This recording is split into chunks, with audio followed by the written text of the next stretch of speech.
That government of the people, by the people, for the people.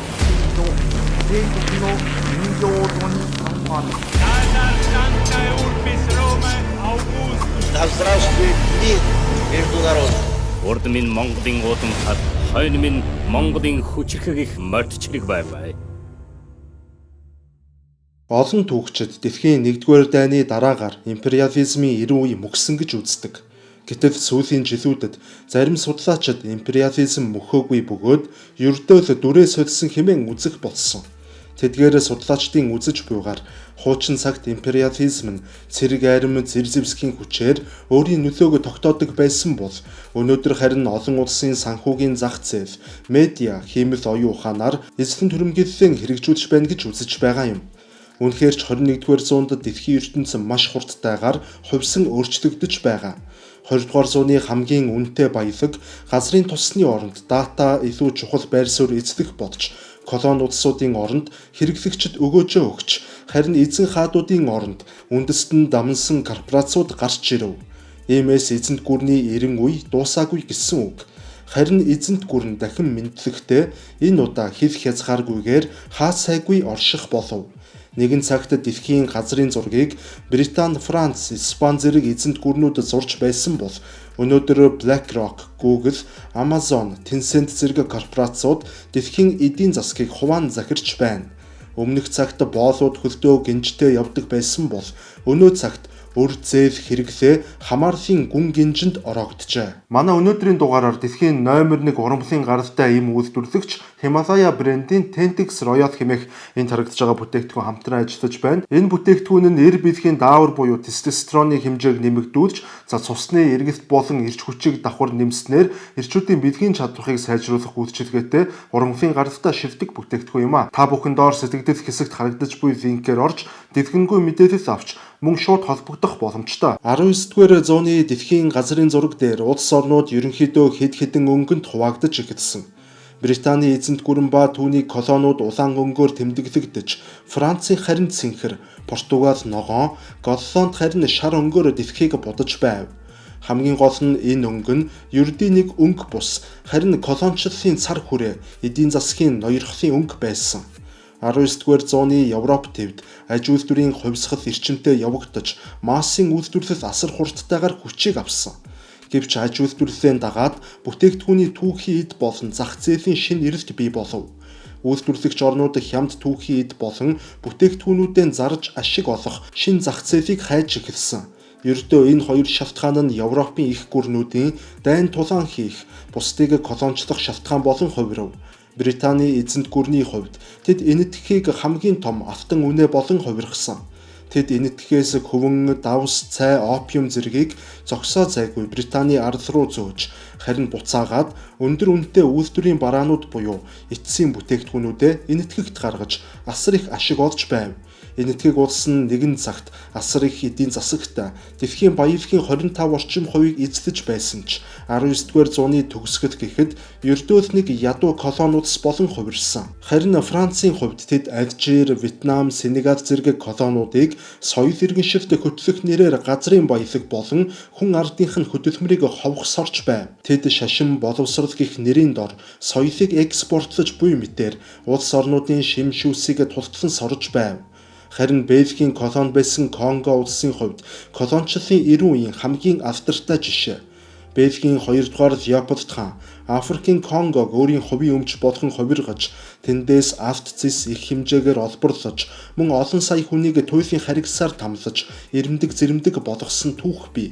Энэ үеийг колончлалын эрен үе гэх бөгөөд энэхүү хуучин цагийн империализм нь зөвхөн эдийн засгийн төдийгүй улс төрийн хяналттай хосолдог байв. Тэр үед империалист гүрнүүдийн бусад улсуудтай ойлголцдог цорын ганц хэл нь Дзержинскийн хэл байсан. Дэлхийн далай тэнгисийг хүчээр эзэмшсэн Британи, Франц, Испани зэрэг гүрнүүд Дзержинскийн хүчээр Африк, Ази, Латин Америкийг өөрийн бүрэн хяналтандаа оруулсан. 1884-өөс 1885 оны хооронд түүхэнд алдартай Берлиний баг хурал гэж болсон. Уг хурлаар Европын улсууд Африкийн газрын зургийг харж байгаад өөрсдийн хүслээр шууд тохиролцооны үндсэн дээр хуваасан байдаг. Тэр хурлаар Африкийн хувь заяа шийдэгдэж байсан боловч харамсалтай нь тэр хуралд ганц ч Африк хүн оролцоогүй. Колончлогч гүрнүүд Африкийн газар нутгийг өөрсдийн хүслээр үндэстэн угсаатан эсвэл хил соёлыг нь огтосоо харгалзалгүй хуваалцсны улмаас өнөөдөр Африк твт овог хоорондын мөргөлдөө мөнхийн иргэний дайны гал давтаж өнөөгийн энэ их зовлон эхэлсэн түүхтэй. Мөн 1898 онд Испани Америкийн дайнд Америкийн нэгдсэн улс ялалт байгуулснаар Америкийн империализмын шинэхэн бөгөөд хүчирхэг тоглогч болон гарч ирэв. Америкийн нэгдсэн улс нь Испаний колониудыг Испаниас чөлөөлж байна гэх нэрийн дор тухайн үеийн Куба, Порто Рико, Филиппин болон Гуамын арлуудад өөрийн бодлогыг шууд хэрэгжүүлж эхэлсэн. Түүнчлэн колоничлалын 90 үед дан ганц газар нутаг болон санхүүгээс гадна соёлын хувьд ч колоничлал маш хүчтэй явагддаг байв. Тэд шашин, боловсрол, хэл болон хэвлэлээр дамжуулан өөрсдийн соёл, өөрсдийн үнэт зүйлсийг нэвтрүүлж, оюун санааг нь өөрсдөдөө илүү нээлттэй болгодог байв. Зэр зэвсгээр газар нутгийг эзлэх боломжтой байдаг бол оюун санаагаар харин сэтгэлийг эзэмдэнэ гэсэн үг. Ийхүү тухайн цагаас эхлэн дэлхийн оюун санааны төв баруун зүгт шилжиж, Парис, Лондон, Вашингтон зэрэг хотууд дэлхийн нийслэл болон хувирч геополитикийн асар том ялалт байгуулсан байдаг. Гэтэл дэлхийн 1-р дайны дараагаар үндсэндээ империализмын үзэл санаа мөхөлдөө орсон гэж олон улсад аль биесээр үздэг.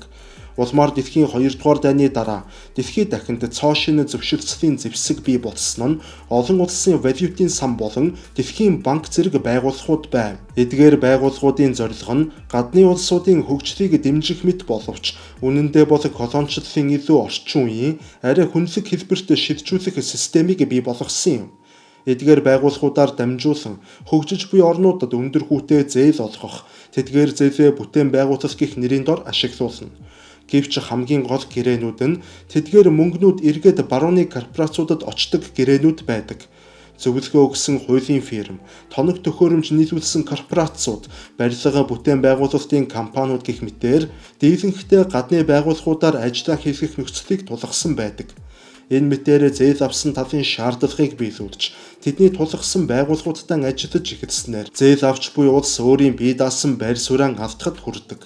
Мөн империализмын 90 үед эзэн хаадууд бүх зүйлийг хяндаг байсан бол өнөөдөр тэдний оронд цоо шин хаадууд гарч ирсэн нь үндэстэн дамнсан корпорациуд BlackRock, Vanguard, State Street зэрэг сангууд дэлхийн хамгийн том 500 компани хувьцааны бараг 80%-ийг эзэмшдэг.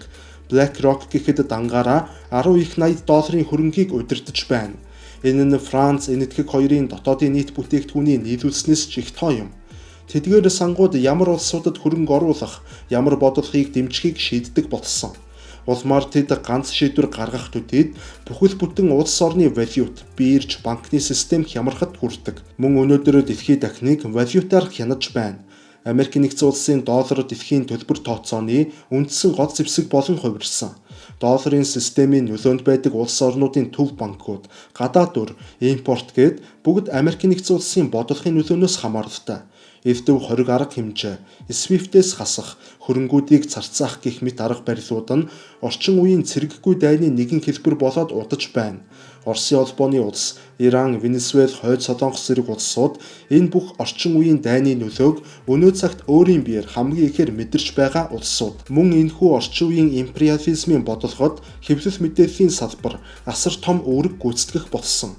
Хэвлэл мэдээллээр дамжуулан альва үндэстний ухамсарыг бүхэлд нь өөрчилснөөр тэнд дайн хийх шаардлагагүйгээр ноёрхлон баталгаажуулах боломжтой. Өнөөдөр дэлхийн мэдээллийн урсгалын 80 орчим хувийг ердөө 5хан корпорац хянаж байна. Үүнд CNN, BBC, Reuters, Associated Press, AFP зэрэг томоохон акулууд багтана. Тэд юу бичин тэр нь үнэн болон хувирдаг. Ингэснээр олон улсад өрнөж буй үйл явдлуудын талаарх ойлголт улс төрийн дүгнэлтүүд хүртэл хэд нэг тал руугаан хазаах болсон. Тухайлбал Ирак Ливийн дайнд ардчлал гэх нэрийн дор барууны улсууд дайралт хийж тентхийн засаг захиргааг устгахыг дэлхийд даяараа уухайлан дэмжиж хүлээн зөвшөөрсөн. Харин бусад их сурвалжууд, бусад үндэсгүүдийг тарих угаалт, пропаганда, хуурамч мэдээлэл гэх мэтээр нэрлэж дардаг. Иймээс орчин үеийн дэлхийн ертөнцид хүнд мэдээллийн зэвсэг байна. Үнэн гих зүйлээ тэр талд үйлчилдэг болсон. Өнөөдөр Украинд дайн болж, мөн Газын зурваст мөргөлдөөн үргэлжилж, Тайван хүртэл маш эмзэг байдалтай байна. Аль талууд өөрсдийнхөө мэдээлэл гаргаж, өөрсдийгөө зөвтгдөг. Иймээс үнэн гихч зүйл хоёр талд өөр оршихуйтай оршиж байна. Тэгэхээр та бүхэндээ манай хамтран ажиллагч байгууллага авторгын хууль зүйн товчоогоо танилцуулж байна. За танд болон таны аж ахуйн нэгжид ямар нэгэн байдлаар хууль эрх зүйн зөвлөмж болон туслалцаа хэрэг болвол авторганд хандаарай. Тэгэхээр өөр нэг чухал зүйл гэвэл 20 дугаар зуунд хэн газрын тосыг эзэмшин тэр улс дэлхийг хянах тогтолцоо бий болсон. Гэтэл өнөөдөр газрын тосны орон зайг цоошин салбар болох технологи ба датаны салбар орлож, технологийн ноёрхол дэлхийд даяараа тогтож эхлээд байна. Өнөөдөр хиймэл оюун ухаан, 5G, cloud зэрэг сүлжээнүүдийн дэд бүтэц цаашлаад Google, Meta, Apple, TikTok гэх мэтээр программын платформуд энэ тулаанд голлох үүрэг гүйцэтгэж байгаа. Facebook, Google, TikTok зэрэг платформуд нь өдөр бүр дэлхийд даяар тэрбум шинэ мэдээллийг тогтмол цуглуулдаг. Таны хуруугаараа дарсан зураг, бичсэн комент, гүйлгэж байгаад төр зогсоон үдсэн бичлэг хүртэл бүгд бүртгэгддэг. Энэ бүх мэдээлэл өгөгдлөөр дамжуулан олон нийтийн зан төлөвийг удирдах, хэрэглэгчдийн сэтгэл зүй болон сонирхлыг урьдаас таамаглах, маркетинг, сонгуулийн менежмент, үзэл сурталын чиглэлд хүртэл нөлөөлдөг. Ингэснээр хувь хүний сэтгэхүй, цаашлаад бүр улс төрийн сонголтод хүртэл кодлогдох боломж бүрдэж байна. Мөн хиймэл оюун ухааны салбар гэж бий. Барууны AI системүүд барууны нийгмийн үнэлэмж, үнэт зүйлсийг бусдаас илүү үнэн хэмээн хүлээн авдаг. Харин хөгжиж буй орнуудын хэл болон мэдээлэл, контентууд хангалтгүй байдаг тул AI-ийн мэдлэгээс арчигдах эрсдэлтэй. Энэ нь нэг ёсондоо системийн түвшний ялгуурлан гадуурхалт бөгөөд дижитал империализмын шинэ хэлбэр юм. Тэгвэл одоо харин орчин цагт империализм дүрээ солисны нотолгоо болох үс зарим бодит кейсүүдийн талаар ярив. Үүний хамгийн тод жишээ бол Африк төв. Африк нь 19-р зуунд колончлон 90 үеийн золиос ботсон бол 21-р зуунд өөр цоошин төрлийн буюу буу шийдэн бус өрсөөл валют баялагын лицензийн колончлолт автаад байна. Өнөөдөр Африкийн нийт 14 улс өнөөдрийг хүртэл CFA буюу Францын франкийг хэрэглэдэг. Энэ валютын өмчлөгч бол Францын төв банк. Франц улс эдгээр 14 улсын валютыг өөрийн мэдэлд байлгаснаар тэдгээр орнуудын санхүүгийн тусгаар тогтнолыг үгүй хийсэн. Мөн олон улсын валютын сан, дэлхийн банк зэрэг байгууллагуудын хөгжлийн зээлгэх нэрийн дор Африкийн маш олон улсууд эдийн засгийн бодлогоо гаднаас зааварлуулдаг болов. Үр дүнд нь Африкийн орнуудын 40 гаруй хувь нь өрийн дарамтанд ороод байна. Үүнээс гадна баялагын хараал гэж нэг ойлголт бий. Энэ бол манай улсад гэхээсээ илүүтэйгээр Африкт хамааралтай ойлголт бөгөөд Конго, Нигер, Замби зэрэг улсууд нь асар их газрын тос, зис, алт, колтаны нөөцтэй түүнийг тасралтгүй экспортлсоор байгаа боловч ард иргэдийнх нь амьдрал туйлын ядуу хിവэр байгаа. Энэ бүхнээс харахад Африк төв нь үр зээл нь шинэ колончлын арга хэрэгсэл гэдгийн боддоор харуулж буй хамгийн тод жишээ юм. Аз твд ч гэсэн томоохон жишээнүүд байдаг. Энэ бүх орчин цагийн империализмын бодлогыг дан ганц Америкийн нэгдсэн улс болон барууны улсууд хэрэгжүүлж байна уу гэвэл үгүй. Тухайлбал Хятад улс нь бүс ба зам хөтөлбөрөөр дамжуулан дэлхийн 70 гаруй улсад санхүүжилт олгож өрийн хамаарлыг үүсгэсэн. Үүний тод жишээнүүдийн нэг нь Шри-Ланк улс өрөөнд төлж чадахгүй болсон тул Шри-Ланкийн Хамбантота бомбд 99 жилийн хугацаатаагаар Хятадын мэдэлд шилжсэн байдаг. Америкийн нэгдсэн улс, Япон зэрэг улсуудын зүгээс зүүн өмнөд Азид Бээжингийн нөлөөг тэнцвэржүүлэх зорилгоор бүс нутгийн улсуудад тусламж технологийн зээл олгодог. Та бүхэн худалдааны дайныг сайн анзаарсан бол худалдааны дайн голцоо технологийн салбарт бүр илүү хүчтэй өрнөж байгаа. 5G технологи, хиймэл оюун ухаан, чип үйлдвэрлэл зэрэг салбарт өрнөж буй Америкийн нэгдсэн улс Хятадын өрсөлдөөн нь цаагаараа бол технологийн империализмын дайн болон хувирсан. Тэгэхээр орчин цагт империализм устсан бус харин бүхэлдээ дүрээ солив. Өнөөдөр дэлхийд буу шийдэм, цэрэг арим, колончлол бараг байхгүй шахуу болсон боловч үүний оронд илүү нарийн, илүү гоёмсог хэлбэрийн эзлэн төрөмгийлэл бий болов. Эдийн засаг, технологи, соёл, мэдээллийн нөлөөгөөр үндэстнүүдийн оюун санааг эзлэх шинэ үндсэнд гүрнүүд бий болсон. Хүн өөрийн ухамсараа алдах үед бусдын бодлоор бодол хийж эхэлдэг. Энэ бол шинэ цагийн империализмын эцсийн зорилго. Өнөөдөр хэн олонхын бодлыг удирдах хянана тэр хүнд эрх мэдэл ширждэг болсон. Хэд соёл болон түүхэн ухамсараа ямар үндэстэн автна тэр үндэстэн өөр бусад үндэстний эрхшээлд ордог болсон цаг. Энэ ч утгаараа орчин цагт улс үндэстний оюун санааны дархлаа сүрэн төсвөрлөх чадвар нь тухайн үндэстний оюун санааны вакцин болон хувирч. Харин энэхүү оюун санааны дархлааг үндсэн 5 арга замаар бий болгох боломжтой. Нэгдүгээрт гэвэл мэдээлэлд шүүлтүүртэй хандах. Иргэд альва мэдээллийг сэтгэл хөдлөлөөр бус, харин учир шалтгаанаар хүлээж авдаг байх ёстой. Мөн дотоодын контент бүтээгчдийг дэмжих шаардлагатай болоод байна. Учир нь дотоодын контент бүтээгчид нь альва үндэстний үнэлэмжийг дотоод их сурвалжаар боловсруулан бүтээдэг. Дараагаар нь харин үндэсний технологи ба дата хамгаалалт орно. Нэг ёсондоо бол мэдээллийн урсгал, хиймэл оюун ухаан, эрдэв өгөгдлийг гаднаас бус дотооддоо бий болгож өөрийн нутагт серверэн байгуулан хадгалах явдал юм. Мөн соёлын итгэл ба бахархал орно. Хүчирхэг бахархал, хувиршгүй соёлын өв нь аливаа үндэстнийг гадны нөлөөнд давтуулахгүй байх тодорхой хэмжээнд давтсан ч үндэсний үнэт зүйлийн гээхээс хамгаалдаг. Эцэст нь харин иргэний боловсрол ба шүүмжлэлт сэтгэхгүй. Боловсрол маш чухал хүчин зүйл мөн боловч орчин цагт боловсрол дангаараа бас хүчин мөхөсдөж байна. Иймээс чанартай боловсрол дээр нэмээд шүүмжлэлтэд сэтгэхгүй буюу үндэсний ухамсар зайлшгүй дагалдах ёстой болж таарч байна. Энэ ч утгаараа орчин цагт хэн илүү цэрэг айрамтай, газрын баялагтай гэхээсээ илүүтэйгээр оюун санааны тусгаар тогтнолтой, мэдээллийн дархлаатай, соёлын итгэлтэй үндэстэн энэхүү шин цагийн империализмын эрен үед хүчирхэг байдлаа хадгалан орших боломжтой болоод байна. Тэгэхээр та бүхэндээ бэлтгэн үргэсэн өнөөдрийн дугаар маань энд хүрээд өндөрлөж байна. Дараагийн дугаараар дахин уулзлаа түр баяртай.